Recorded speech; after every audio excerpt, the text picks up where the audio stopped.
ನಾಳೆ ಆಗಸ್ಟ್ 5 ಮಂಗಳವಾರ ಅತ್ಯಂತ ಶ್ರೇಷ್ಠ ಶ್ರಾವಣ ಮಾಸ ಶುಕ್ಲ ಪಕ್ಷದ ಏಕಾದಶಿಯನ್ನು ಆಚರಿಸಲಾಗುತ್ತಿದ್ದು, ಈ ಏಕಾದಶಿಗೆ ಪುತ್ರದ ಏಕಾದಶಿ ಎಂದು ಕರೆಯುತ್ತಾರೆ. ಶ್ರಾವಣ ಮಾಸದ 2ನೇ ಮಂಗಳವಾರ ಏಕಾದಶಿ ಬರುವುದು ಬಹಳ ವಿಶೇಷ. ಈ ಏಕಾದಶಿ ದಿನದಂದು ಲಕ್ಷ್ಮೀ ನಾರಾಯಣರನ್ನು ಪೂಜಿಸಿದರೆ ಜನ್ಮ ಜನ್ಮಾಂತರಗಳ ಪಾಪಗಳು ದೂರವಾಗಿ ಅದೃಷ್ಟ ಐಶ್ವರ್ಯವು ಪ್ರಾಪ್ತಿಯಾಗುತ್ತದೆ. ಪ್ರತಿಯೊಂದು ಏಕಾದಶಿಗೂ ಒಂದೊಂದು ವಿಶೇಷತೆ ಶಕ್ತಿ ಇರುವಂತೆ ಎಲ್ಲಾ ಏಕಾದಶಿಗಳಲ್ಲಿ ಈ ಪುತ್ರದ ಏಕಾದಶಿಯು ಬಹಳ ಶಕ್ತಿಶಾಲಿಯಾಗಿದೆ.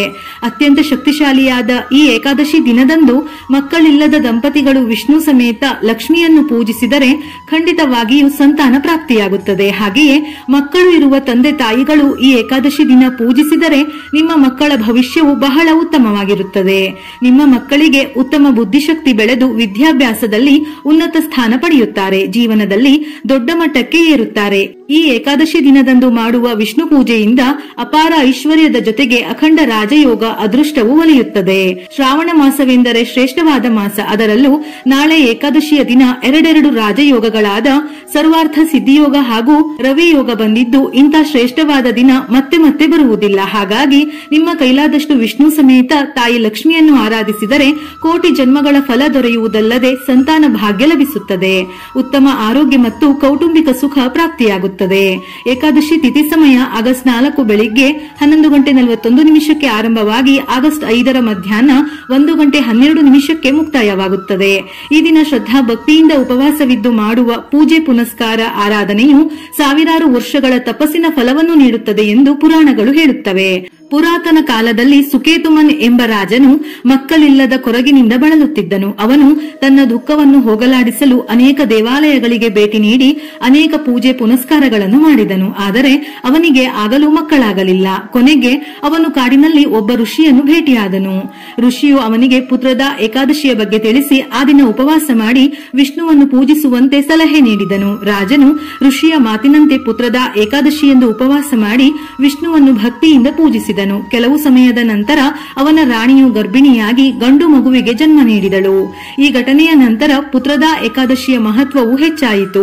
ಮಕ್ಕಳಿಲ್ಲದ ದಂಪತಿಗಳು ಈ ದಿನವನ್ನು ಆಚರಿಸಲು ಪ್ರಾರಂಭಿಸಿದರು. ಇದೇ ಪುತ್ರದ ಏಕಾದಶಿಯ ಕತೆ. ನಾಳೆಯ ದಿನ ತಪ್ಪದೆ ಈ ಕಥೆಯನ್ನು ಓದಿ ಅಥವಾ ಕೇಳಿ. ಅದ್ಭುತ ಫಲಗಳು ಪ್ರಾಪ್ತಿಯಾಗುತ್ತದೆ.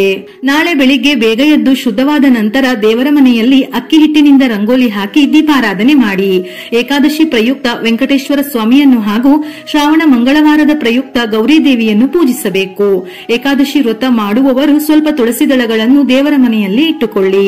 ನಾಳೆ ವಿಷ್ಣು ಅಥವಾ ವೆಂಕಟೇಶ್ವರ ಸ್ವಾಮಿಗೆ ತುಳಸಿ ದಳ ಅಥವಾ ತುಳಸಿ ಮಾಲೆಯನ್ನು ಹಾಕಿ ಅರಿಶಿನವನ್ನು ಹಚ್ಚಿ ಹೂವುಗಳಿಂದ ಅಲಂಕರಿಸಿ. ಹಾಗೆಯೇ ಮಂಗಳಗೌರಿ ಪೂಜೆ ಮಾಡುವವರು ಅರಿಶಿನದಿಂದ ಗೌರಿ ದೇವಿಯನ್ನು ತಯಾರಿಸಿ ನಿಮ್ಮ ದೇವರ ಮನೆಯಲ್ಲಿ ಇಟ್ಟುಕೊಳ್ಳಿ. ಈ ಶ್ರಾವಣ ಮಂಗಳವಾರ ಗೌರಿ ದೇವಿಯನ್ನು ಪೂಜಿಸಿದರೆ ಮಹಿಳೆಯರಿಗೆ ಸಕಲ ಸೌಭಾಗ್ಯ ವೃದ್ಧಿಯಾಗುತ್ತದೆ.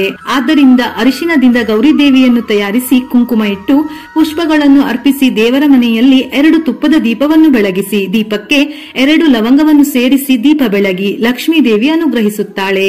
ನಾಳೆಯ ದಿನ ತಪ್ಪದೆ ತಾಮ್ರದ ಕಲಶಕ್ಕೆ ನೀರು ಮತ್ತು 2 ತುಳಸಿ ದಳವನ್ನು ಸೇರಿಸಿ ದೇವರ ಮನೆಯಲ್ಲಿ ಇಡಬೇಕು. ತಾಮ್ರದ ಕಲಶದಲ್ಲಿ ತ್ರಿಮೂರ್ತಿಗಳು ನೆಲೆಸಿರುತ್ತಾರೆ. ದೇವರ ಮನೆಯಲ್ಲಿ ತಾಮ್ರದ ಕಲಶವನ್ನು ಇಟ್ಟುಕೊಂಡರೆ ನಿಮ್ಮ ಮನೆಯಲ್ಲಿ ಲಕ್ಷ್ಮೀ ದೇವಿ ಸ್ಥಿರವಾಗಿ ನೆಲೆಸುತ್ತಾಳೆ. ನಾಳೆ ಏಕಾದಶಿಯ ದಿನ ಮಣ್ಣಿನ ದೀಪ ಅಥವಾ ಅಕ್ಕಿ ಹಿಟ್ಟಿನಿಂದ ದೀಪಾರಾಧನೆ ಮಾಡಿದರೆ ಬಹಳ ಶ್ರೇಷ್ಠ. ವಿಶೇಷವಾಗಿ ಪುತ್ರದ ಏಕಾದಶಿಯ ಪೂಜೆಯಲ್ಲಿ ಅರಳಿ ಎಲೆಯ ಮೇಲೆ ದೀಪವನ್ನು ಬೆಳಗಿಸುವುದು ಬಹಳ ಒಳ್ಳೆಯದು. ಅರಳಿ ಎಲೆಯಲ್ಲಿ ಲಕ್ಷ್ಮೀ ನಾರಾಯಣರು ನೆಲೆಸಿರುತ್ತಾರೆ. ಹಾಗಾಗಿ ಅರಳಿ ಎಲೆಯ ಮೇಲೆ ದೀಪ ಬೆಳಗಿಸಿದರೆ ನಿಮ್ಮ ಪೂಜೆಗೆ ದುಪ್ಪಟ್ಟು ಪುಣ್ಯಫಲ ಸಿಕ್ಕಿ ಕೋರಿದ ಇಷ್ಟಾರ್ಥಗಳೆಲ್ಲವೂ ಬೇಗನೆ ಈಡೇರುತ್ತದೆ. ಹಾಗಾಗಿ ಅಕ್ಕಿ ಹಿಟ್ಟಿಗೆ ಸ್ವಲ್ಪ ಹಾಲು ಮತ್ತು ಅರಿಶಿನವನ್ನು ಸೇರಿಸಿ 1 ದೀಪವನ್ನು ತಯಾರಿಸಿ ಶುದ್ಧವಾದ 2 ಅರಳಿ ಎಲೆಗೆ ಅರಿಶಿನ ಕುಂಕುಮವನ್ನು ಹಚ್ಚಿ ಅದರ ಮೇಲೆ ಹಿಟ್ಟಿನ ದೀಪ ಅಥವಾ ಮಣ್ಣಿನ ದೀಪವನ್ನು ಇಟ್ಟು ಕೊಬ್ಬರಿ ಎಣ್ಣೆ ಅಥವಾ ಶುದ್ಧವಾದ ಹಸುವಿನ ತುಪ್ಪದಿಂದ ದೀಪವನ್ನು ಬೆಳಗಿದರೆ ನಿಮ್ಮ ಮನೆಯಲ್ಲಿ ಸಕಾರಾತ್ಮಕ ಶಕ್ತಿ ಹೆಚ್ಚಾಗಿ ಮನೆಯ ದಾರಿದ್ರ್ಯ ಸಂಪೂರ್ಣವಾಗಿ ದೂರವಾಗಿ ಐಶ್ವರ್ಯವು ಪ್ರಾಪ್ತಿಯಾಗುತ್ತದೆ. ಅದೇ ರೀತಿಯಲ್ಲಿ ವೆಂಕಟೇಶ್ವರ ಸ್ವಾಮಿಗೆ ಪ್ರಿಯವಾದ ಹಿಟ್ಟಿನ ದೀಪಗಳನ್ನು ಬೆಳಗಿಸುವುದರಿಂದ ಜಾತಕ ದೋಷಗಳೆಲ್ಲವೂ ನಿವಾರಣೆಯಾಗಿ ನಿಮ್ಮ ಕುಟುಂಬಕ್ಕೆ ಅಷ್ಟೈಶ್ವರ್ಯಗಳು ಪ್ರಾಪ್ತಿಯಾಗುತ್ತದೆ. ವೆಂಕಟೇಶ್ವರ ಸ್ವಾಮಿಯ ಅನುಗ್ರಹವನ್ನು ಸುಲಭವಾಗಿ ಪಡೆಯಬಹುದು.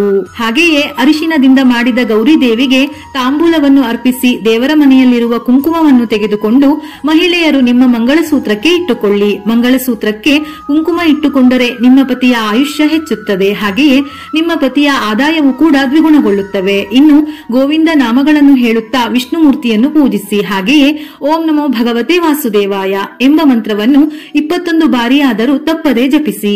ಈ ದಿನ ವಿಷ್ಣುವಿಗೆ ಪಂಚಾಮೃತ ಅಭಿಷೇಕವನ್ನು ಮಾಡಿದರೆ ತುಂಬಾ ಶ್ರೇಷ್ಠ. ಸಾಧ್ಯವಿಲ್ಲವೆಂದಾದರೆ ಪಂಚಾಮೃತ ಅಭಿಷೇಕವನ್ನು ದೇವರ ನೈವೇದ್ಯಕ್ಕೆ ಇಡಬಹುದು. ಇದು ಸಾಧ್ಯವಿಲ್ಲವೆಂದಾದರೆ ಬಾಳೆಹಣ್ಣು ಸಕ್ಕರೆಯನ್ನು ದೇವರ ನೈವೇದ್ಯಕ್ಕೆ ಅರ್ಪಿಸಬಹುದು.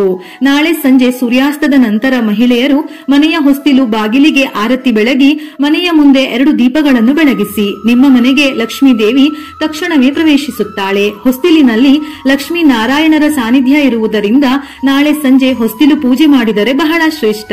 ಈ ಏಕಾದಶಿ ದಿನದಂದು ಅರಳಿ ಮರವನ್ನು ಪೂಜಿಸುವುದು ಬಹಳ ಒಳ್ಳೆಯದು. ಅರಳಿ ಮರದ ಕೆಳಗೆ ದೀಪ ಬೆಳಗಿಸಿ ಪ್ರದಕ್ಷಿಣೆಗಳನ್ನು ಹಾಕಿದರೆ ಸಕಲ ಪಾಪಗಳೆಲ್ಲವೂ ದೂರವಾಗುತ್ತದೆ. ಹಾಗೆಯೇ ನಿಮ್ಮ ಕುಟುಂಬಕ್ಕೆ ತುಂಬಾ ಒಳ್ಳೆಯದಾಗುತ್ತದೆ. ಅದೇ ರೀತಿಯಲ್ಲಿ ವಿಷ್ಣು ಸಹಸ್ರನಾಮವನ್ನು ಓದಿದರೆ ಅಥವಾ ಕೇಳಿದರೆ ವಿಷ್ಣು ಮೂರ್ತಿಯ ಅನುಗ್ರಹವು ಸಂಪೂರ್ಣವಾಗಿ ದೊರೆಯುತ್ತದೆ. ನಾಳೆ ತಪ್ಪದೆ ಪ್ರತಿಯೊಬ್ಬರು ಗೋಮಾತೆಯನ್ನು ಪೂಜಿಸಿ. ಗೋಮಾತೆಯಲ್ಲಿ 33 ಕೋಟಿ ದೇವತೆಗಳು ನೆಲೆಸಿರುತ್ತಾರೆ. ಆದ್ದರಿಂದ ಗೋಮಾತೆಗೆ ಬಾಳೆಹಣ್ಣು ತಿನ್ನಿಸುವುದು, ಹಸಿರು ಹುಲ್ಲನ್ನು ಆಹಾರವಾಗಿ ನೀಡಿದರೆ ಅಪಾರವಾದ ರಾಜಯೋಗ ಒಲಿಯುತ್ತದೆ. 3 ಕೋಟಿ ದೇವತೆಗಳು ಸಂತೋಷಗೊಂಡು ನಿಮ್ಮ ಮನೆಯಲ್ಲಿ ಧನ ಸಂಪತ್ತು ವೃದ್ಧಿಯಾಗುವುದಲ್ಲದೆ ಲಕ್ಷ್ಮೀ ನಾರಾಯಣರ ಸಂಪೂರ್ಣ ಅನುಗ್ರಹ ಲಭಿಸುತ್ತದೆ. ವಿಡಿಯೋ ಇಷ್ಟ ಆಗಿದ್ದಲ್ಲಿ ಮರೆಯದೆ ಲೈಕ್ ಕೊಟ್ಟು ನಿಮ್ಮವರಿಗೆ ಶೇರ್ ಮಾಡಿ. ಇದೇ ರೀತಿಯ ಮನಮುಟ್ಟುವ ಉಪಯುಕ್ತ ಮಾಹಿತಿಗಳಿಗಾಗಿ ಮತ್ತೆ ಭೇಟಿಯಾಗೋಣ.